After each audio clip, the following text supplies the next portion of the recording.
Hello மக்களே, welcome back to our channel. Bigg Boss season 9 இன்னைக்கான promo 3 release ஆயிடுச்சு மக்களே. Aathirai versus FJ. ஆதிரை வந்து எஃப்ஜே மேல ஒரு கேஸ் ஒன்னு போட்டிருப்பாங்க. சோ அத பத்தி தான் இந்த ப்ரோமோல டிஸ்கஸ் பண்றாங்க. அது மட்டும் இல்லாம எஃப்ஜே வந்து ஸ்மார்ட் மூவ் ஒன்னு பண்ணாரு, நம்ம கூட சொல்லிருந்தோம். அதாவது எஃப்ஜேக்கு வந்து லாயரா நம்ம விக்கல் சிக்கல் இருந்தாப்ல. அந்த இடத்துல வந்து எல்லாத்துக்கும் நான் பண்ணதுக்கெல்லாம் சாரி அப்படின்ற மாதிரி எஃப்ஜே வந்து சாரி கேட்டு இந்த மேட்டரை முடிச்சிட்டு இருப்பாப்ல. சோ அதனால வந்து ஸ்மார்ட் மூவ் அப்படின்னு நம்ம கூட பேசியிருந்தோம். ஓகேவா? சோ அந்த மேட்டர் தான் இங்க எடுத்து போட்டு அடிக்கிறாரு போல. அங்க வந்து நீங்க டிஸ்கஸ் பண்ண வேண்டியதானே, டிஸ்கஸ் பண்ணாம எதனால விட்டீங்க? அப்படி என்ன பெருசா ஆயிட போகுது? டிஸ்கஸ் பண்ணிருந்தீங்கன்னா நல்லா இருந்திருக்கும்ல. இதனால ஆதிரை வந்து நிறைய விஷயங்களை வந்து வெளியே கொண்டு வரணும்னு நினைச்சாங்க. பட் ஆனா அவங்களால எதுவுமே கொண்டு வரவே முடியல அப்படின்ற மாதிரி ஆதிரை கிட்டே கேட்கிறாப்ல. அப்படிதானமா அப்படின்னு. ஆமா சார், எதுவுமே வந்து என்னால வெளியே எடுத்துட்டு வர முடியல, அவங்க சாரி கேட்டு முடிச்சிட்டாங்க அப்படின்ற மாதிரி ஆதிரை ஏதோ ஒரு விஷயம் சொல்லியிருக்காங்க போல. இங்க ஆதிரை வந்து பாவமா மூஞ்சி வச்சுக்கிறாங்க. அதை பார்க்கும் போது எனக்கு சிரிப்பா இருக்கு. அதாவது ஆதிரை பக்கமும் நிறைய தப்பு இருக்கு, எஃப்ஜே பக்கமும் தப்பு இருக்கு. ரெண்டு பேருமே அக்யூஸ்ட் தான். ஆனா இங்க வந்து ஆதிரைக்கு சப்போர்ட் பண்ணி பேசுறீங்களா, எந்த வகையில நியாயம் தெரியல.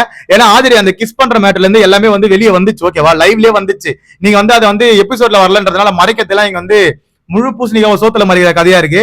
சோ ரெண்டு பேருமே அக்யூஸ்ட் தான், ரெண்டு பேர் மேலயுமே தப்பு இருக்கு.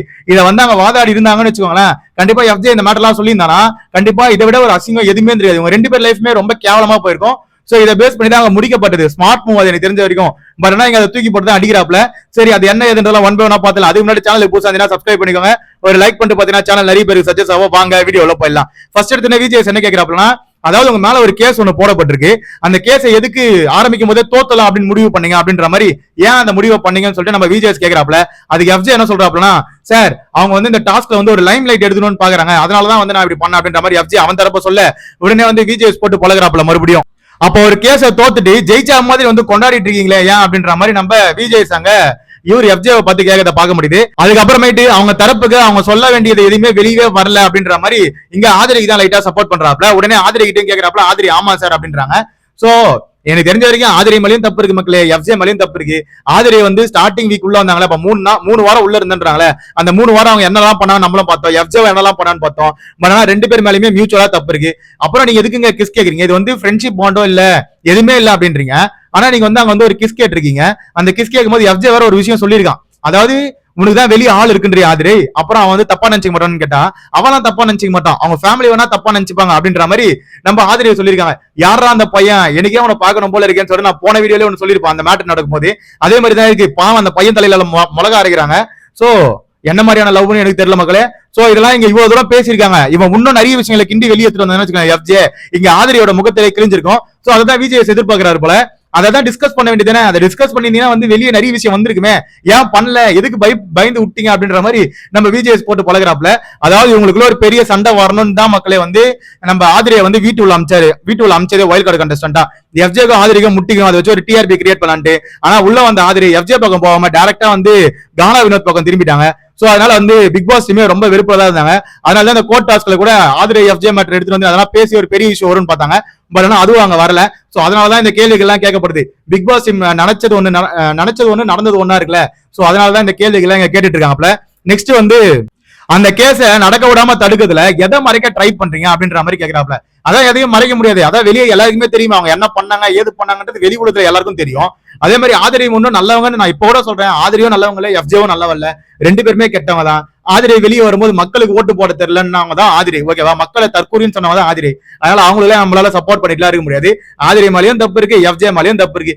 எஃப்ஜே எல்லா பொண்ணுகிட்டே பேசி யூஸ் பண்றானா யூஸ் பண்றான். ஆதிரையும் அப்படிதான். நான் ஆதிரையும் எஃப்ஜே கிட்ட வேணும்ட்டே வலிஞ்சிட்டே போய் பேசுறேன் அந்த வீக்ல. ஓகேவா? ஸ்டார்டிங் வந்த வீக்ல. அதுக்கப்புறமேட்டு வெளியே போய் எல்லாத்தையும் தெரிஞ்சுட்டு வந்துட்டு நான் வந்து நல்லவன், நான் வந்து உத்தம புத்திரர்கள் அப்படின்ற மாதிரி எல்லாம் பேசுறீங்க, ஒத்துக்க முடியாது. ரெண்டு பேருமே அக்யூஸ்ட் தான் மக்கள். என்னோட தனிப்பட்ட கருத்து. உங்களோட கருத்து கீழே கமெண்ட் செக்ஷன்ல கமெண்ட் பண்ணுங்க. அதுக்கப்புறம் எஃப்ஜே என்ன சொல்றானா, இதை பத்தி பேசணும்னா எப்போனாலும் பேசலாம் சார் அப்படின்ற மாதிரி நம்ம எஃப்ஜே சொல்லிட்டு இருக்கும் போதே விஜய் உள்ள போந்து அடி நடிக்கிறாப்ல. அதாவது சார் அந்த கோட்டாஸே அதுக்குதான் சார், அதை டிஸ்கஸ் பண்ணிக்கலாம் பேசிருக்கலாம்ல, அதான் நாங்க கேட்கறோம் அப்படின்ற மாதிரி நம்ம விஜய் வந்து அவங்க சொல்றதை பார்க்க முடியுது. சோ ஏதோ ஒண்ணு அந்த டாஸ்க் முடிஞ்சிச்சு. ஆனா இதெல்லாம் ஒரு பெரிய மேடம் எடுத்துட்டு வந்துட்டு இருக்கீங்க. சோ இந்த இடத்துல எனக்கு நிறைய கேள்விகள் இருக்கு. இன்னும் அடுத்த ப்ரோமோல எதனா ஒரு விஷயங்கள் வருமானு பார்ப்போம். பட் ஆனா இந்த இடத்துல வந்து அரோராக்கும் எஃப்ஜேக்கும் இதுக்கப்புறமேட்டு ஒரு பெரிய சண்டை இருக்கு மக்களே. சோ அது வந்து லைவ்ல வருமா வராதான்னு தெரியல, அதாவது எபிசோட்ல வருமா வராதான்னு தெரியல. பட் ஆனா எனக்கு தெரிஞ்ச வரைக்கும் உள்ள இருந்து வர இன்ஃபர்மேஷன் ஆனா அரோராக்கும் எஃப்ஜேக்கும் சரியான சண்டை நடந்திருக்கு. அதாவது வியன்னா வெளியே போயிட்டதுக்கு அப்புறமேட்டு இந்த பிரச்சனை நடந்திருக்கு. சோ அது என்ன மாதிரியான விஷயங்கள்லாம் சொல்லிருக்காங்க தெரியல. ஏதோ பர்சனல் விஷயம் பேசக்கூடாது, அதெல்லாம் வந்து நாங்க ஃப்ரெண்டுன்னு சொல்றோம். ஆனா ஃப்ரெண்டுன்னு சொன்னா இவங்க வந்து அதை வந்து கேம்ல எடுத்துட்டு வந்து வைக்கிறாங்க அப்படின்ற மாதிரி அரோரா ஏதோ ஒரு விஷயம் சொல்ல, அது எஃப்ஜே ஏதோ ரியாக்ட் பண்ண. சோ ஒரு பெரிய சம்பவங்கள் அங்க போயிருக்கு மக்களே. சோ அதெல்லாம் வந்து எபிசோட் வரும்போது பார்த்து தெரிஞ்சுக்கோங்க. நான் எல்லாத்தையும் வந்து சொல்லி ஸ்பாயில் பண்ண விரும்பல. பட் நிறைய இன்ஃபர்மேஷன் வந்துட்டு இருக்கு. அதாவது நம்ம விஜேஎஸ்க்கு என்னன்னா, இன்னைக்கு ஷோவை கொஞ்சம் ஹைப் பண்ணி விட்டுணும், எப்படியாவது வந்து டிஆர்பி ஏத்தி விட்டுணும், நம்ம வந்திருக்கோமா சம்பளம் வாங்குறோம், நம்ம வாங்குற சம்பளத்துக்காக நம்ம ஒழுங்கா வேலை செய்யணும் அப்படின்ற மாதிரி எல்லாரையும் பிடிச்சி அடிக்கிறாப்புல. யாரை கேள்வி கேட்கணுமோ அங்க அதெல்லாம் விட்டாப்புல. நேத்து விஜய் பார்வதி கமுதினே கேள்வி கேட்கணும், கேட்கவே இல்லை. ஓகேவா? இந்த பக்கம் நம்ம அமித் பார்கவ பிடிச்சி அடி நச்சாப்புல, கானா வினத்தை பிடிச்சி அடி நச்சாப்புல. அதே மாதிரி திவ்யா கணேஷ் மேட்டரும் கமுதின் மேட்டரும் வந்ததுல அதுல கமுதினை பிடிச்சி அடி அடினோம். கமுதின் அடிக்காம ஹவுஸ்மேட்ஸ் ஆகிய சாண்ட்ரா, அதுக்கப்புறம் நம்ம கானா வினோத், அமித் இவங்களை பிடிச்சி அச்சுட்டு இருக்காப்ல. எனக்கு ஒண்ணுமே புரியல. தப்பு பண்ணவங்க அப்போ தப்பு பண்றவங்களை வந்து கேள்வி கேட்க மாட்டீங்க, தப்பு பண்ணும்போது அந்த சுத்தி இந்த கேள்வி, அதாவது அங்க வந்து ரியாக்ட் பண்ணாதவங்க தான் கேள்வி கேட்பீங்க அதானே? அப்ப என்ன மாதிரி நீங்க என்ன எதை மீன் பண்றீங்கன்னு எனக்கு புரியலையே. கமுதினை எதுவுமே கேட்கவே இல்லையே. திவ்யா மேட்டர்ல கமுதின் தானே கேட்டுருக்கணும். வந்தவனே மைக்க கைட்டு ஓரமா வச்சிருங்க, அவ்வளவுதான், உங்களை எதுவுமே கேட்க மாட்டேன் அப்படின்ட்டா என்ன மாதிரியான இது பிஹேவியர் எனக்கு புரியல. தப்பு பண்றவங்க ஒருத்தாங்களா, தண்டனை அனுபவத்தை ஒருத்தாங்களா? அமித் பார்கவ் நல்லா கேப்டன் பண்ணா, நல்லா கேப்டன் பண்ணாருன்னு சொல்லணும். அதை விட்டு இல்ல நீங்க எதுவுமே பண்ணல, எதுவுமே பண்ணா, அவர் எதுவுமே பண்ணாத மாதிரி எங்களுக்கு தெரியல மக்களே. நல்லா தான் பண்ணாரு அமித் பார்கவ் கேப்டன்ஷிப். பாவம் அந்த மனுஷனை போட்டு அடின்னு அடிக்கிறாரு. எனக்கு ஒண்ணுமே புரியல. யாரை காப்பாத்த ட்ரை பண்ணி எனக்கு தெரியல. அப்படி தெரிஞ்சா உங்களுக்கு எதனா தெரியாதுல அப்படின்னு சொல்லிட்டு கீழே கமெண்ட் செக்ஷன்ல கமெண்ட் பண்ணுங்க. அதுல நம்ம சேனலை சப்ஸ்கிரைப் பண்ணி கூட இருக்க பெல் ஐகானை தட்டி விடுங்க. அப்பதான் நம்ம போற வீடியோலாம் உடனே வந்து சேரும். Love you, bye, take care.